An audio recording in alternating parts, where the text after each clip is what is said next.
Lit gang, spit it out. Hello everyone, welcome back to another episode of What's Popping today. So same Tony, same Trix, but different bathtub. Okay? So hi everyone. Hi.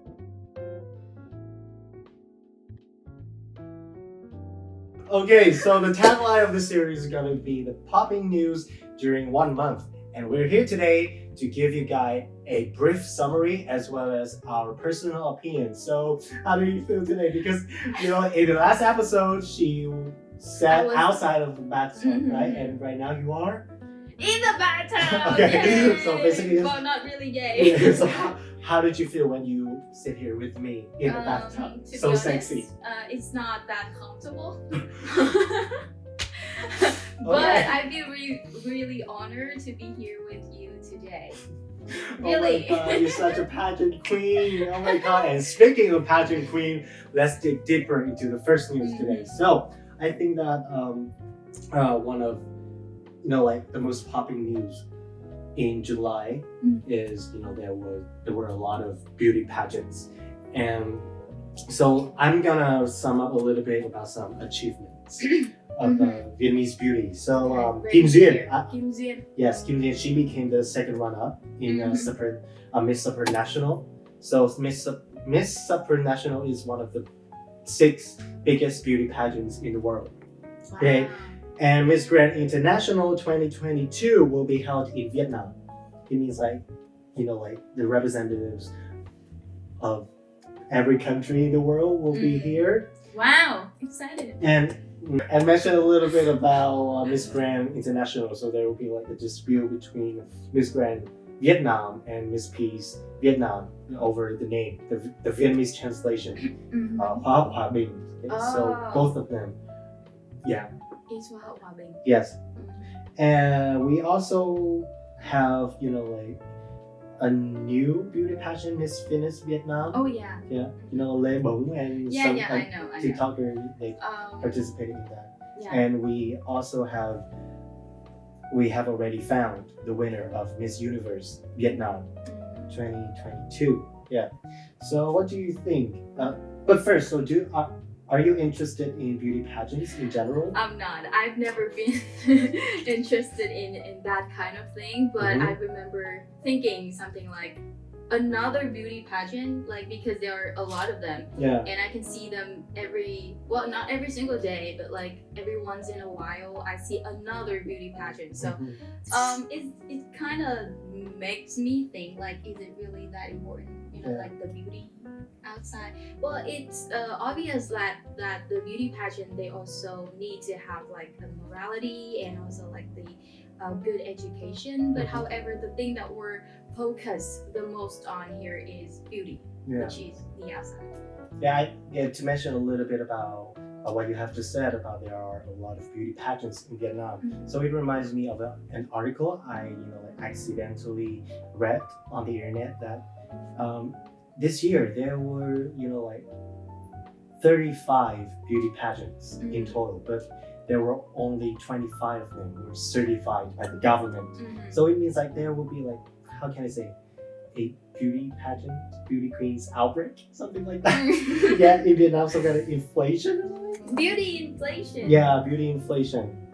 And I don't want to discuss whether they deserve the title or not, because each contest they have their a particular criteria. Yeah, but what I want to discuss today is why do we have so many beauty queens, and is it necessary or not, what you have just mentioned? So what do you think? I think that for women, in the past, the beauty pageant winners, they were something like the role models for the little girl, because they are beauty, they know how to take care of themselves, and they are well educated, they know how to answer questions very wisely, very to the point, very logically. And because they are the role models, so they acted like some kind of KOL in the past, whatever they say, whatever they use, a lot of people were going to do that just like them. Yeah. So basically, I think that beauty pageants nowadays are a kind of business, right? Mm-hmm. Because I remember in the past, Miss Vietnam, Hoa Vietnam, Miss Vietnam, it was a supreme beauty contest. Yeah. But now we have like Miss Universe, Miss Grand Vietnam, and a lot of Miss everywhere. Yeah. So I just wonder, like we have a lot of beauty queens, but what influence will they bring to the society? So like as to mention a little bit about the responsibilities of a beauty queen. So they're gonna do charity. They're gonna do some kind of social services. I don't know.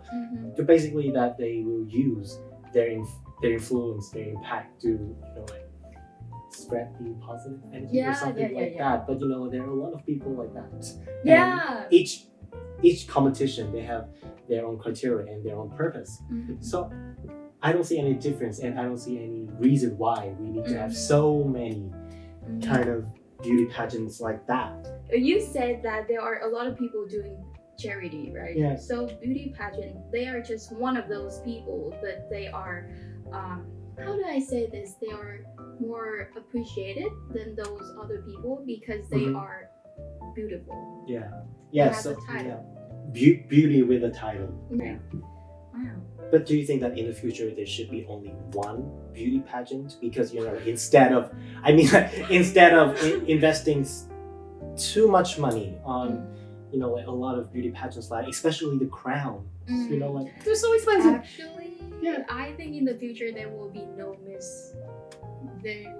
beauty pageant because people nowadays some of us still care about the outside beauty, but I do see some movement where, for example, like the body positivity movement. So there are people who they want to let's say move the society to another mindset that beauty is only the outside and we should focus on the inside. So in the future, I don't know if it's near or not, but people are going to see people through what they have inside. I think so. Yeah, because I'm on the same page with you, because as I have just mentioned, beauty pageants is some kind of business, right? And as a business, we need competition. That's why we have a lot of beauty pageants nowadays. And I think that it is like a trend, the trend, and it's on its peak right now. And maybe like 10 years later, or maybe 50 years later, it's gonna, like you said, beauty pageants will disappear. It's a trend, and every trend will eventually come to an end, right? Yeah.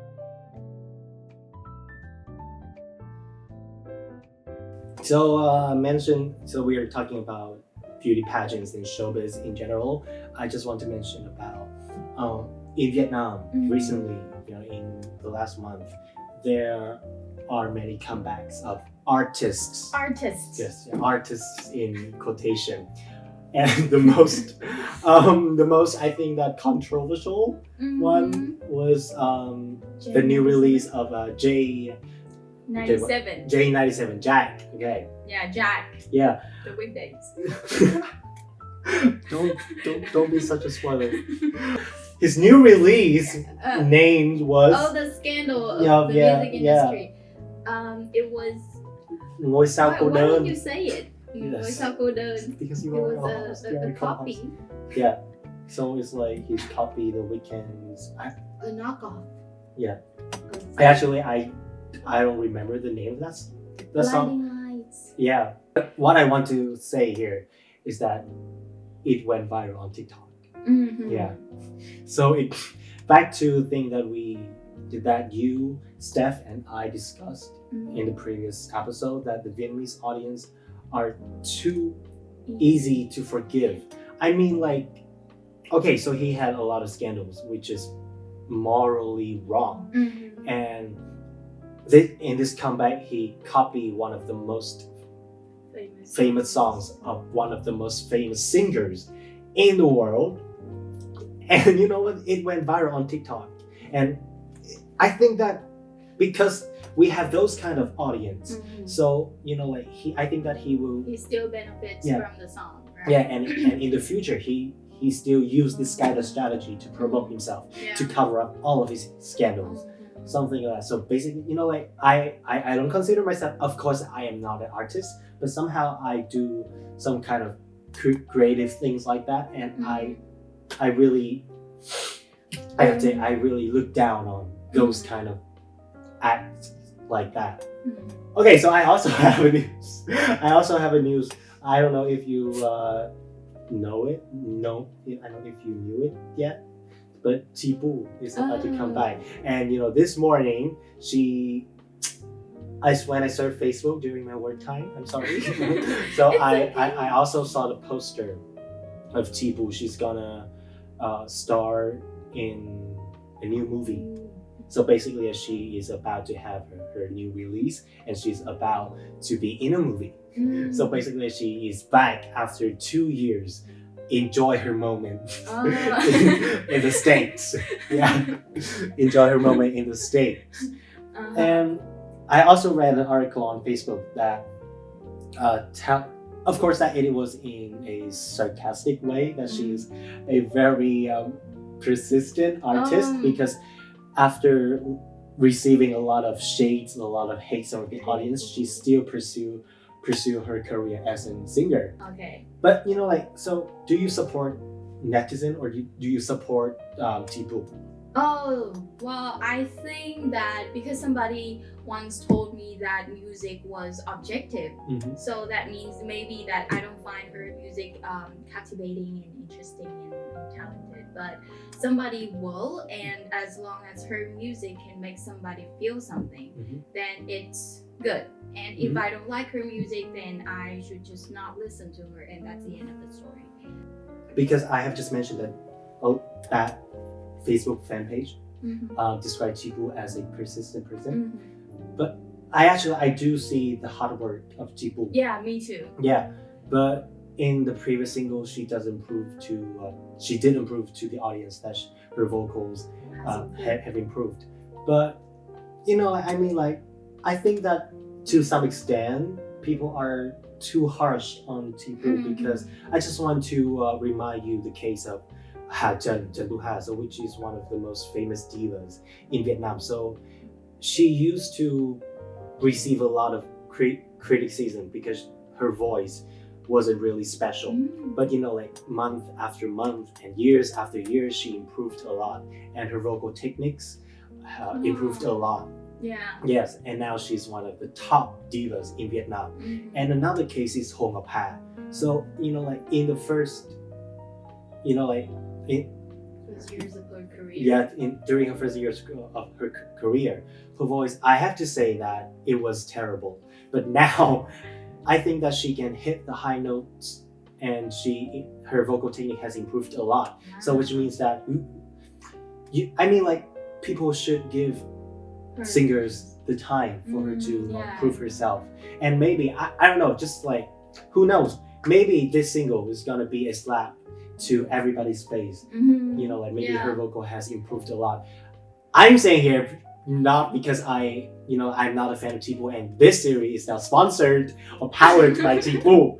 Okay, I just want to say that just let's see what this girl Chibu can do, right?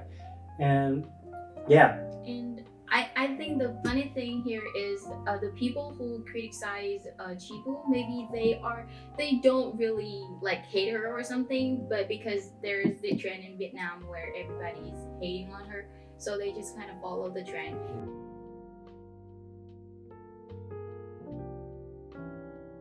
Okay, so the next news is about violence. Yeah, and so I do a lot of videos for lit news, and so I do notice that there are a lot of murder cases nowadays, especially in Vietnam. So I can read some for you. If you don't know, right? Yeah, we don't know what we don't know. Okay, it's not your fault.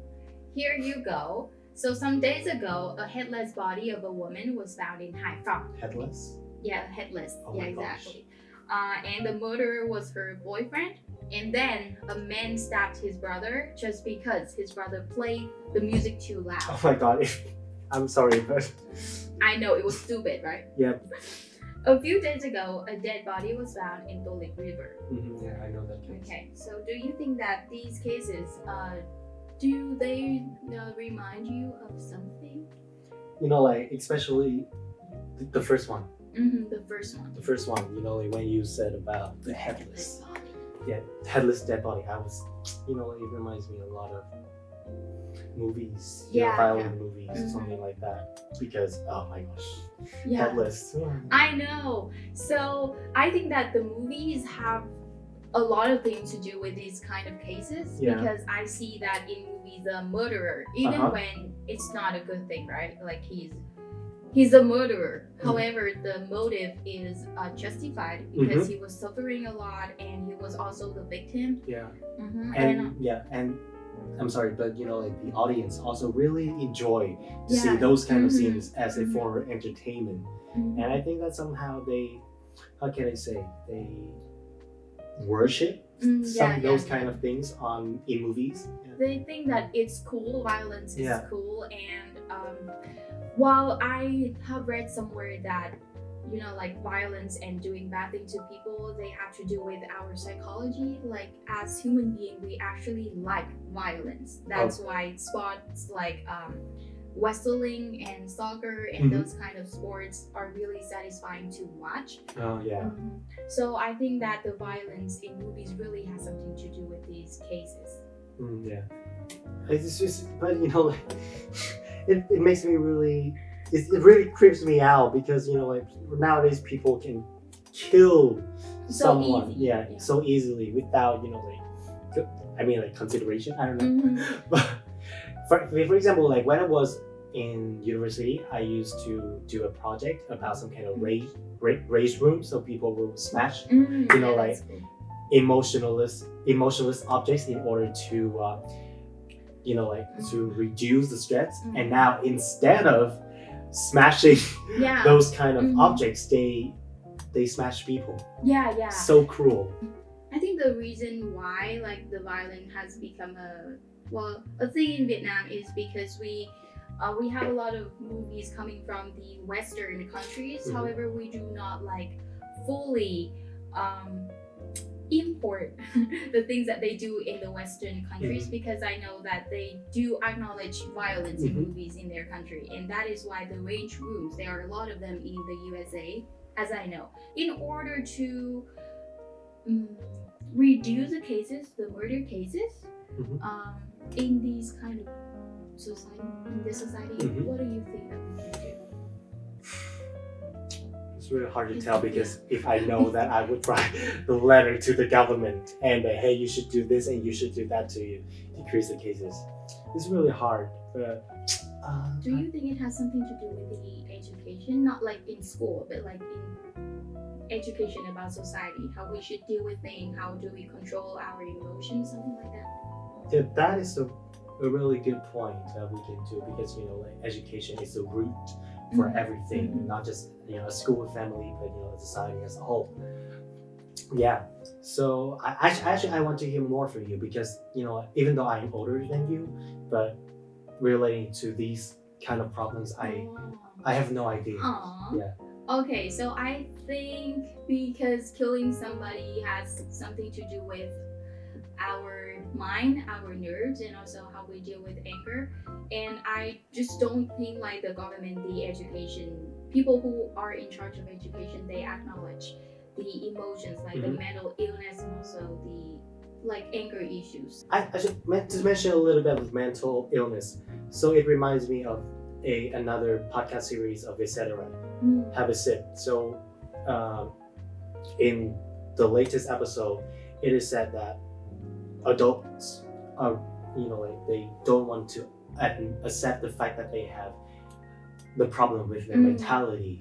So that's why they always deceive themselves. They always lie to themselves, and you know, they don't want to solve that problem. They keep it inside. So, you know, like when it, you know, reach its peaks, so, you know, like the negative energy would come out. So they suppressed it inside. Like for example, today you're sad, and then it's just sad. It's nothing. So I'm just gonna let it go. But the sadness is not going anywhere. It stays there, and together with another accumulated. Yeah, exactly. And they're gonna become like a bomb, and when it explodes, bad things gonna happen. Yeah. So I think that this is just my personal message. So, because we are mentioning about the murder cases, and we are mentioning about the mental illness. So, because in 2020, I think that I do have some small problems with my mentality. So, if you have anything with your mentality, any problems, so please just at least find someone that you trust to pour your heart out into. It's gonna be a lot better, because I remember at that time when I first had a chance to meet my best friend, I cried a lot for the very first time. That was the very first time she saw me cry like a baby like that. Well, personally, I think that the first step to fix the problem is to accept that you have the problem. So you can tackle it, you can do something about it.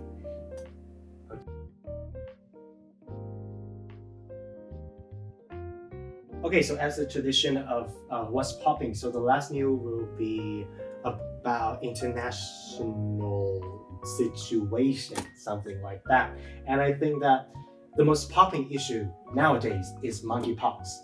Actually, monkeypox is not the popping issues only just in July, but also it has been occurred for quite a long time ago.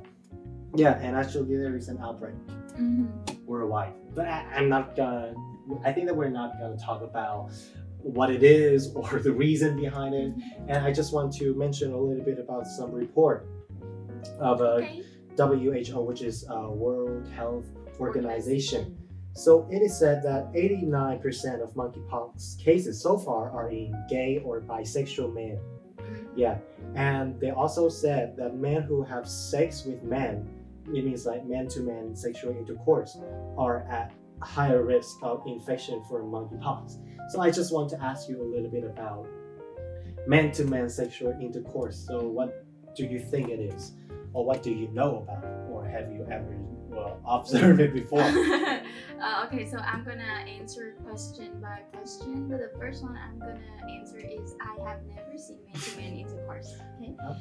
And the second one is I actually read the article, and all I remember is I realized that man-to-man sexual activity can lead to higher chance of getting monkeypox, and that's it. I didn't think anything further.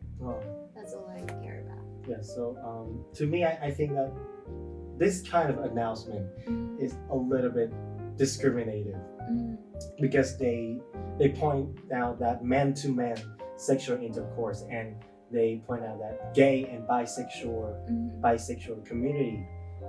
So I think that because it is the fact that 89% of the cases are people who have already have sex with a man, but I think that they are based on the gender, because as far as I know, that the underlying reason is the anal sexual intercourse. Because, for example, like between two men, there is only one way to do that kind of intercourse.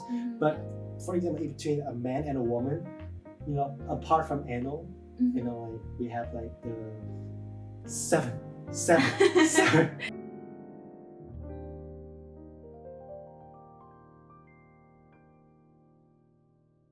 If you watch Friends, you will know we that. have two holes and you guys only have one. Okay. So, I think that this kind of announcement will somehow make more and more people discriminate against the LGBTQ plus community, especially the G and the B, which are gay and bisexual. And I think it's a little bit unfair, because any kind of STDs, for example, like HIV, this community's always been blamed. Something like that. I actually have something to say. Okay, so you just said that 90% of men and men 98. So it's 90%, kind of rounded up. 90%, right? Men to men intercourse. Okay, so I think that what the reporters did here is that they think that they kind of generalized the reason why the monkeypox can transfer from this person to another person. But the thing here is I don't think that generalizing is a good thing, especially when it comes to the way for this disease to spread. Because if you say that, if they say that man-to-man activity can do that, then people would think like doing anal sexual is safe, sex activities is safe, because it doesn't mention the sexual one. So I just think like if me and my boyfriend, for example, we do anal, for example, so we wouldn't think that it can lead to monkeypox. Monkeypox. So it's not good for the LGBTQ community. It's not good for other people. Basically, it's not good for anyone because it's generalizing and it doesn't state like specifically.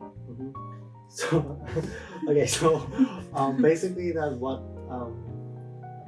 what I personally want to say that words can kill. Yeah. The LGBTQ community has received a lot of discrimination from people, even though that we are now living in a world where girls can be soldiers and boys can be princesses, but discrimination is still out there. And with like prestigious and credible organizations like that, I think that they should take the words and how they deliver the announcement into account more carefully, because just a teeny thing can push the matter go too far. I think that when I say this, a lot of people would not be on the same page with me, but I think that because I always want to do something for this community, for the society as a whole. Yeah, so I don't think that this kind of announcement is proper. Period. I'm on the same page with you if that matters. For me, I don't have any thing against the LGBT community, but I think that saying man-to-man sexual activity can lead to monkeypox will somehow make people think badly about this community. Misunderstand. And because they are already discriminated in the society, not by everyone, but by some people at least. So doing this will only make the situation worse, because if a person they doesn't really care and they doesn't really support this community, then they will have like the reason to go against it even more. And it's not technically correct anyway. So basically that Trix and I want to say the first one, monkeypox is everywhere. So please take care of your health. Stay safe. And the second thing, that to some prestigious organizations like WHO, just do something that suitable, that is proper. And the third lesson, not lesson because I'm not anybody, it's like message. Message is like hashtag stop the discrimination. Yay. So that's it.